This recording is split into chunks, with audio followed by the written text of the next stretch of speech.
Saludos para todos ustedes, queridos hermanos, hermanas, amigos, bendiciones del cielo para cada uno es nuestro deseo. Continuamos estudiando la lección que está basada en la carta de Pablo a los Efesios. Nuestro estudio de hoy, ¿cómo nos rescata Dios? El texto para memorizar en esta semana lo encontramos en Efesios capítulo 2, versículos 4 al 5. Pero Dios, que es rico en misericordia, por su gran amor con que nos amó, aun cuando estábamos muertos en pecado, nos dio vida junto con Cristo. Por gracia ustedes han sido salvados. Esta historia que tenemos en la introducción de nuestro estudio es bien interesante. En 1987, Jessica McClure, de 18 meses de edad, había caído a un pozo. Finalmente fue rescatada de ese lugar donde estuvo 58 horas. Mis hermanos, hay tantas historias sobre rescate que no terminaríamos en muchos tiempo de mencionarlas. Rescate de seres humanos, rescates de animales. Por ejemplo, recordemos uno que fue muy famoso y tiene que ver con los mineros en Chile, la mina San José en Chile. En el 2010, 33 mineros que estuvieron un poco más de 2 meses atrapados. Allí salió el último, un poco más de 2 meses después de haber caído ese derrumbe. En Colombia tuvimos en estos días, hace muy poco, la experiencia de un rescate de unos niños, 4 niños, entre ellos uno de 1 año, permanecieron 40 días en la selva. Estas historias nos deben motivar a nosotros a pensar en un rescate mayor, el rescate por la humanidad, que fue pagado a un precio muy alto, la sangre del Hijo de Dios, el sacrificio de Jesús para rescatarnos a nosotros de una perdición eterna. Así que vamos esta semana a hablar sobre algunos puntos concernientes a cómo Dios nos ha rescatado. Bienvenidos. En otro tiempo, dice el apóstol Pablo, estábamos muertos en delitos y pecados. Es interesante notar cómo el apóstol Pablo nos relata su historia. Nos cuenta cómo en otro tiempo vivíamos, cómo vivía él. Efesios 2, 1 al 10. Y Él os dio vida a vosotros, cuando estabais muertos en vuestros delitos y pecados, en los cuales anduvisteis en otro tiempo, siguiendo la corriente de este mundo, conforme al príncipe de las potestades del aire, el espíritu que ahora opera en los hijos de desobediencia, entre los cuales también todos nosotros vivimos en otro tiempo, en los deseos de nuestra carne, haciendo la voluntad de la carne y de los pensamientos, y éramos por naturaleza hijos de ira, lo mismo que los demás.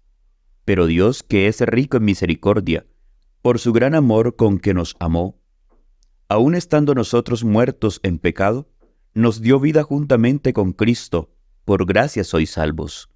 Y juntamente con Él nos resucitó, y asimismo nos hizo entrar en los lugares celestiales con Cristo Jesús, para mostrar en los siglos venideros las abundantes riquezas de su gracia en su bondad para con nosotros en Cristo Jesús.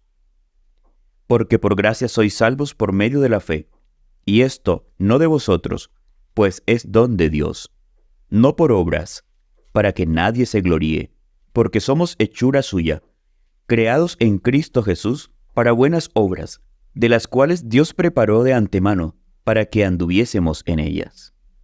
Este es un relato supremamente interesante. Aquí hay muchas cosas que podríamos nosotros resaltar. Pablo, al contarnos esta historia, nos da algunos puntos que deben ser muy tenidos en cuenta. Primero, ¿cómo estábamos nosotros? Muertos, dice el apóstol. Estábamos muertos y Dios nos dio vida junto con Cristo. O sea, estando muertos, hemos recibido vida. Fíjese usted cómo el Señor nos dice en su palabra que en el pecado, así los seres humanos estén vivos, están muertos espiritualmente. Y otra parte para resaltar es que hemos sido salvos por algo que no podemos olvidar. Por gracia, salvos por gracia. Una vida cristiana espiritualmente muerta es conocida. Es la actitud de nosotros. Y saben ustedes, mis hermanos, a veces los creyentes pensamos que por el hecho de ir el sábado a la iglesia un rato en la mañana, ya hemos cumplido la tarea. ¿Y cuántos se les puede aplicar esta expresión de Pablo? Muertos. No hay vida, no hay identidad, no hay un compromiso. Pero miren ustedes cómo el apóstol dice, en otro tiempo. Mis hermanos, en otro tiempo la situación para nosotros era sumamente difícil, era crítica. Tal vez no lo sentíamos así, tal vez nos sentíamos tranquilos, nos sentíamos seguros, no teníamos en nuestro ser la necesidad de absolutamente nada. Pero cuando comenzamos a ver que no era así, nos dimos cuenta que nuestra situación era una situación crítica. Ahora debemos aquí analizar las dos fuerzas que operan en cuanto a cómo la humanidad está hoy cauterizada. La corriente del mundo. ¿Cuál es la corriente del mundo? Todos los deseos de este mundo. Y como vimos en la lectura, hay un espíritu, un ser que ha llenado este mundo de toda clase de cosas que nos apartan de Dios. El apóstol Pablo lo llama el espíritu de la potestad del aire. Este espíritu o esta potestad de estas entes sobrenaturales, nosotros creemos que han sido vencidas. Eso es claro. ¿Quién las venció? Cristo en la cruz. Pero aunque han sido vencidos, todavía están activos. Siguen causándole problemas a la humanidad. ¿No saben ustedes cuántos andan pregonando que Satanás está atado y que no puede hacer nada? Pues esto para este rival de Dios es una ventaja, porque si hay un enemigo al que no reconocemos que existe y sobre todo que puede hacernos daño, entonces no tenemos posibilidades de luchar contra él. Pregunta para todos nosotros, ¿qué nos enseñan estos versículos leídos acerca de la realidad del gran conflicto? Al mismo tiempo, ¿cómo podemos obtener consuelo y esperanza sabiendo que Jesús ha sido victorioso y que podemos participar de su victoria hoy? Él ha sido victorioso, pero esa victoria solo será nuestra en cuanto dependamos de Él. Nuestra dependencia del Señor es fundamental en nuestra vida cristiana. Sigamos analizando el asunto de en otro tiempo engañados y sobre todo guiados por nuestros propios deseos. Efesios 2:3, ¿qué nos dice Efesios 2:3? Entre los cuales también todos nosotros vivimos en otro tiempo de los deseos de nuestra carne, haciendo la voluntad de la carne y de los pensamientos, y éramos por naturaleza hijos de ira, lo mismo que los demás. Hijos de ira. ¿Notan ustedes algo aquí interesante en este texto que ha leído Luis Eduardo? Pablo se incluye. Pablo no hace lo que regularmente nosotros escuchamos que hacen muchos predicadores hoy. Denunciar el pecado en los demás. Aceptar que los demás se equivocan, que pecan, que andan mal en la vida cristiana, olvidándose en ellos que están en la misma situación, o sea que todos estamos en esta lucha, que todos estamos expuestos a caer, expuestos a las dificultades. Por tanto, Pablo se incluye y dice, éramos por naturaleza en otro tiempo engañados. Y saben que muchas veces nosotros acusamos a siempre las fuerzas externas de nuestros fracasos. ¿No dice la Biblia que nosotros somos partícipes de esas cosas por nuestra naturaleza. Dice el apóstol Pedro en su primera carta, capítulo 1, versículo 14.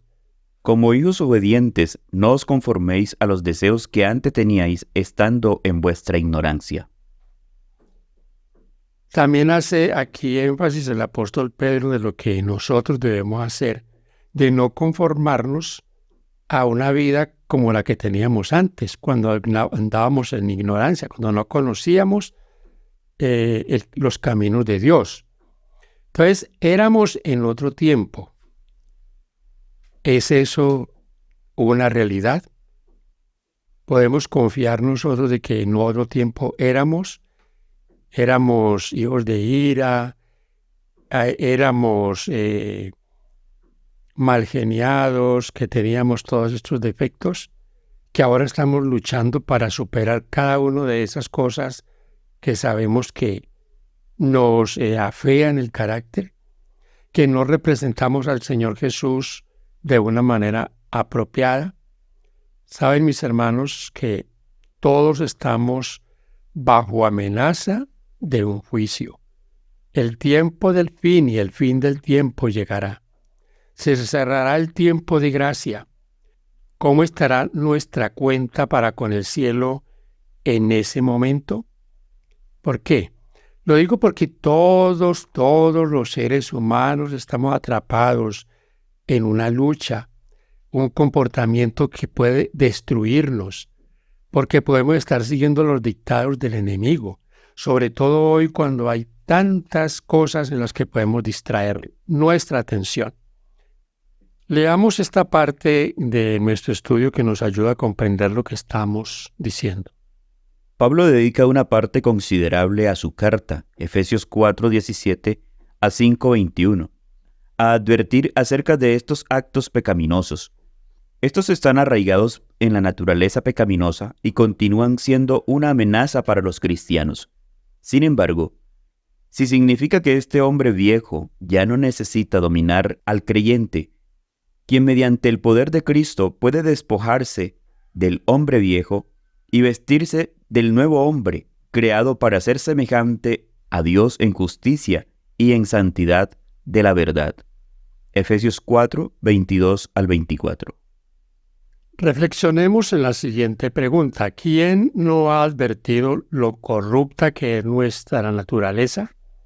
Aún después de habernos entregado a Jesús, ¿qué debiera enseñarnos esto sobre la importancia de aferrarnos a Él en cada momento de la vida? No hay seguridad apartados del Señor. No hay seguridad si lo dejamos, quizás por un solo momento. Mis queridos hermanos, debemos estar siempre aferrados de su mano, de su poder. Ahora, mis hermanos, si ya en otro tiempo que vivíamos en esa forma desordenada, ese tiempo ha cambiado y hoy vivimos en una vida totalmente diferente, entonces, ¿qué es lo que ha pasado? Hemos ascendido y exaltados con Cristo. Vamos a leer dos textos y vamos a ver aquí qué nos dice Pablo en cuanto a cómo debe ser hoy nuestra actitud o nuestra vida. Efesios 2, 6 y 7. Y juntamente con él nos resucitó, y asimismo nos hizo sentar en los lugares celestiales con Cristo Jesús, para mostrar en los siglos venideros las abundantes riquezas de su gracia en su bondad para con nosotros en Cristo Jesús. ¿Notan ustedes lo que expresa el texto bíblico? Nos resucitó, pero era que no habíamos muerto, o sea, estábamos todavía con vida. Pero volviendo a lo que el apóstol nos ha venido recordando, que en otro tiempo estábamos muertos, ahora hemos resucitado, hemos nacido a una nueva vida, cumpliendo lo que la misma palabra de Dios dice, que si somos nuevas criaturas es porque ya hemos dejado las cosas viejas. Segundo, nos ha sentado con Él. Hermano querido, mi hermano, mi amigo, si no estamos disfrutando de esto ya, si no tenemos el cielo en nuestro corazón, si no nos hemos sentado con Él en su gloria, entonces, ¿qué estamos esperando? Fíjese que luego dice, en los lugares celestiales. Esto no puede tomarse como ya un asunto ya hecho, una salvación ya que no se va a perder como algunos andan pregonando, que una vez que es aceptado ya no se puede perder. No, tenemos libertad de decir no quiero más. Y el Señor no nos va a decir que tenemos que estarnos ahí con Él porque le dijimos que sí, no podemos decir que no. Pero si nosotros estamos disfrutando y tenemos esa experiencia con el Señor, estamos sentados con Él. ¿Por qué? Porque nuestra vida está impregnada de Jesús. Por Él vivimos, por Él caminamos, en Él hacemos nuestras tareas. Fíjense en estos 3 puntos que son bien importantes. Los creyentes, ¿qué pasa con los creyentes? Resucitan juntamente con Cristo. Y eso lo experimentamos nosotros en el bautismo. Dice en Romanos 6 que fuimos sepultados juntamente con Él en el bautismo. Él murió, resucitó. Al ser bautizados nosotros morimos y resucitamos. Número 2, nos levantó de la tumba juntamente con Cristo. Si estábamos muertos, ahora hemos sido resucitados, nos ha levantado el Señor. Participamos con Cristo en su ascensión. Y tercero, nos sentamos juntamente con Él. ¿Qué significa eso? Que participamos con el Señor, que somos exaltados juntamente con Jesús para vivir una vida totalmente nueva. Entonces, resurrección, ascensión y exaltación, porque esta victoria ha sido obtenida por el Señor. Entonces, mis hermanos queridos, una vida que antes estaba dominada por malos hábitos, por un espíritu pecaminoso, por un deseo de las cosas de este mundo, ha cambiado de una vida totalmente entregada al Señor Jesús. Segunda de Timoteo 1:7 dice, porque no nos ha dado Dios espíritu de timidez, sino de poder, de amor y de dominio propio. ¿Cómo nos ayuda esto a nosotros que vivimos hoy a entender lo que Pablo escribe aquí? Miren ustedes, y tomemos como ejemplo al apóstol Pablo. El apóstol Pablo no pasó una vida de color de rosa, como se dice. Una vida de muchos trabajos. Fue amenazado. Sus verdugos le amenazaban, pero él se acobardó en ningún momento. Usted no encuentra ningún pasaje de sus escritos que diga que él estaba acobardado, que estaba vencido. Y de esta manera fue que él escribió muchas de estas cartas, bajo prisión, bajo amenaza. Es un ejemplo que nosotros tenemos para que no nos dejemos acobardar por una enfermedad, por una situación económica difícil, por problemas con aquellos que quizás no somos de su agrado por ser cristianos. Y si nos tocan vivir tribulaciones, antes que nosotros, otros pasaron por esa tribulación. El Señor Jesús pasó ya por ese camino. Así que estemos siempre dispuestos a vivir por Cristo. Entonces, ahora ascendidos al cielo, y como dice la Escritura, salvos por gracia. Hacemos una pregunta aquí para esta sección. ¿A cuántos de ustedes, mis hermanos, les gustan las graduaciones? ¿Recuerda usted la graduación de su hijo, de su familiar, del amigo? Y se graduó y hubo mucha alegría, hubo una reunión que no olvidamos porque fueron cosas muy bonitas. Bueno, eso es algo que lo disfrutamos. Pero la pregunta aquí es más profunda. ¿Nos hemos graduado nosotros en la vida cristiana? Algunos parece que ya se han graduado. ¿Por qué lo digo? Porque desprecian las actividades que la iglesia prepara, ciclos de conferencias, sus cultos regulares, hasta el sábado. Algunos llegan tarde, están intranquilos, parece que se sienten como en un lugar donde no se agradan. Mis hermanos, nosotros no nos hemos graduado. Algunos tal vez tienen el pensamiento de que no, ya lo que van a decir me lo sé. Pero ¿cuántas veces se les demanda por su fe y no saben dar una respuesta? No nos graduamos aquí, mis hermanos, como tampoco nos vamos a graduar en la eternidad. Siempre estaremos aprendiendo, siempre estaremos estudiando.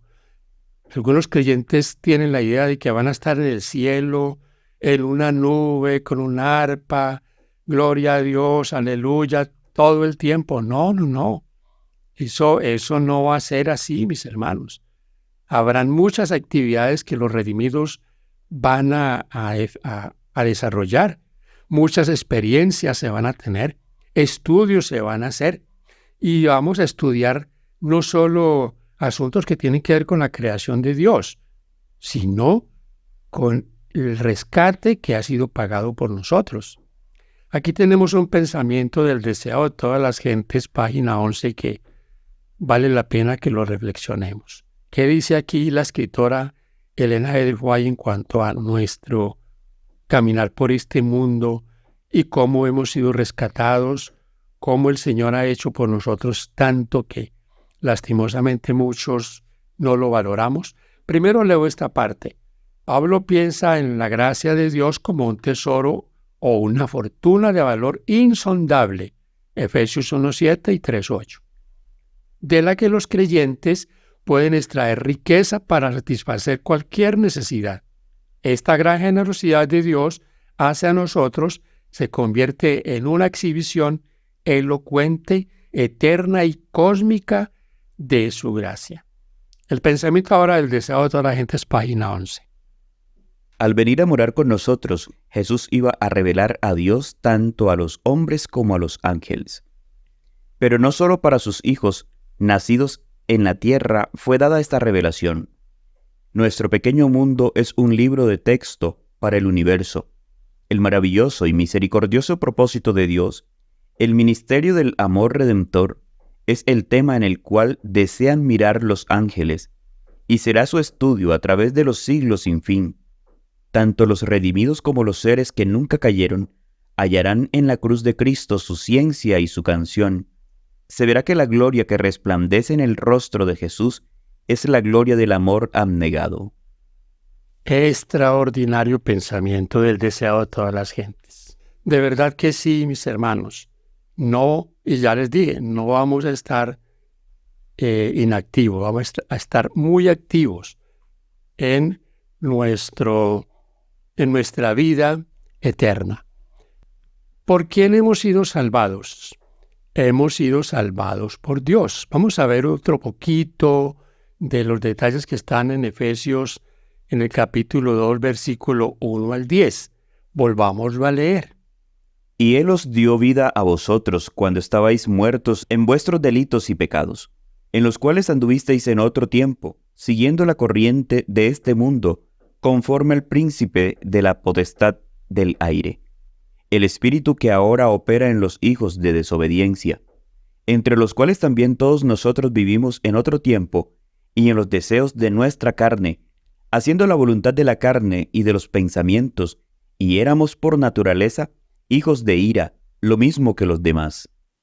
Pero Dios, que es rico en misericordia, por su gran amor con que nos amó, aun estando nosotros muertos en pecados, nos dio vida juntamente con Cristo. Por gracia sois salvos. Y juntamente con Él nos resucitó, y asimismo nos hizo sentar en los lugares celestiales con Cristo Jesús, para mostrar en los siglos venideros las abundantes riquezas de su gracia en bondad para con nosotros en Cristo Jesús. Porque por gracia sois salvos por medio de la fe, y esto no de vosotros, pues es don de Dios, no por obras, para que nadie se gloríe, porque somos hechura suya, creados en Cristo Jesús para buenas obras, las cuales Dios preparó de antemano para que anduviésemos en ellas. Si hacemos una investigación texto por texto de esta porción bíblica, encontramos cosas bien interesantes y lo hemos ya analizado, pero vale la pena que lo recordemos. En otro tiempo, nuestro comportamiento era un comportamiento que dejaba mucho que desear. Andábamos, como dice el apóstol, en bajas pasiones. Andábamos en delitos y pecados. Y tal vez lo recordamos que era un asunto que como que nosotros no estábamos conscientes de eso. No éramos conscientes del mal que estábamos haciendo y tampoco del mal que nosotros mismos nos estábamos infringiendo a nosotros. Sí que, mis hermanos, qué importante es recordar todas estas cosas. Pero yo quiero hacer un poquito de énfasis en la parte final del texto. Por gracia sois salvos. Esta es una obra de Dios. Es una intervención divina. Nadie puede decir estoy aquí por mis propios medios, en absoluto. Así hayamos tenido nosotros una parte porque no fuimos sordos al llamado, pero esta es una obra de Dios. Fue Dios el que nos llamó. Por eso dice el apóstol, por gracia sois salvos. Esta es una palabra también mal interpretada hoy. ¿Por qué es mal interpretada? Porque por gracia y no más. Ahí se detiene todo. Ya no hay que hacer absolutamente nada. Y es totalmente lo contrario. Cuando usted y yo nos hemos dado cuenta de esta gracia, de este regalo de Dios, que esta es una obra de Dios, entonces vamos a actuar. Y ese va a ser la prueba de que hemos aceptado al Señor. Nuestra vida de obediencia, nuestra vida de sumisión a la palabra de Dios. Fíjense que en el versículo final de este relato, versículo 10, dice, y contradice lo que algunos afirman anteriormente. No, somos salvos por gracia y no tenemos que guardar ni siquiera pues la ley de Dios. No, ya todo está abolido. En el versículo 10 dice que Dios ha preparado obras. ¿Se contradice el apóstol Pablo? No somos salvos por obras, pero debemos obrar. Es lo que él está diciendo. ¿Y qué es lo que nos lleva a orar? Pues la aceptación que hemos hecho del Señor, una vida que andamos ahora tomados de su mano. En esta parte final hay la siguiente reflexión. ¿Por qué es tan importante que entendamos que nuestra salvación proviene de Dios y no se basa en nuestro propio valor o esfuerzo?